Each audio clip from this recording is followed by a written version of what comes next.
because you make the best choices. We gave you a taste of our stories. That word taste had new meaning once I read all of your text messages to 98973. You've been texting your votes, Candy, Mike, or Todd, to the Online Training Academy text line, and you are very creative.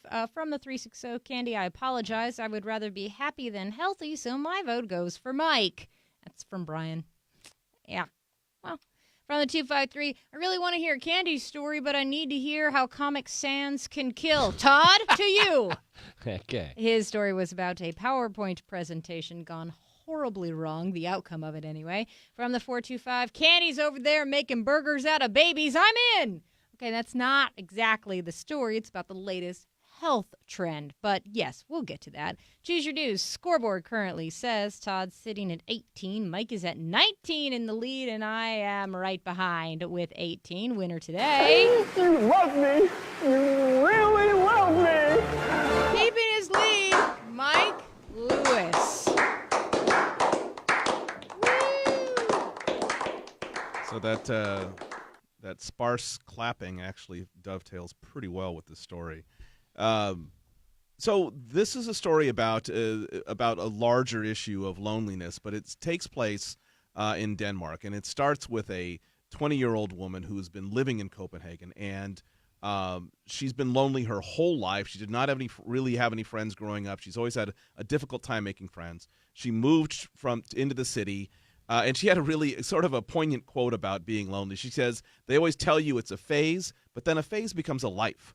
And this is the interesting thing about it. So the folks, the Danish, are considered some of the happiest people on the planet. They generally have they have good health care, good jobs, decent wages, but they actually have a government program to cure chronic loneliness. And chronic loneliness is actually affecting, the U.S. Surgeon General said it's an epidemic in the United States. And I actually do think that it's somehow associated a bit with the rise of social media.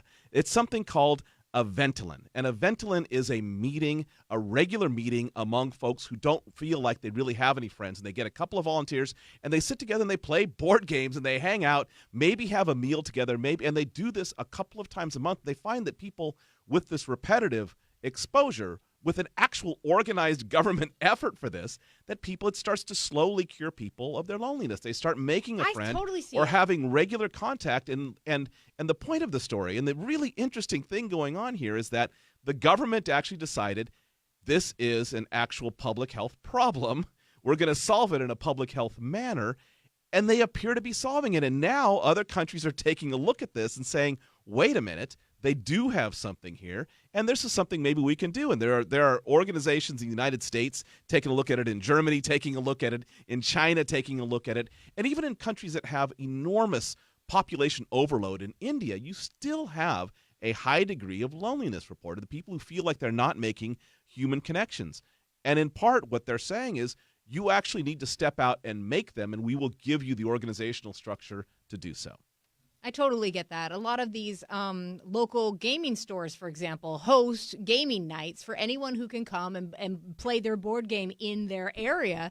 And it's because you get a bunch of like-minded people together. Just the energy of a room makes you feel less lonely. Well, and you also do this thing, and this is the thing why it's easy if you were a young person and you met your partner, say, in school or at work, is you have that third thing that everyone's focused on, and so you can actually have a conversation that isn't just about you talking to them. It's about all of you talking about something else. Yeah.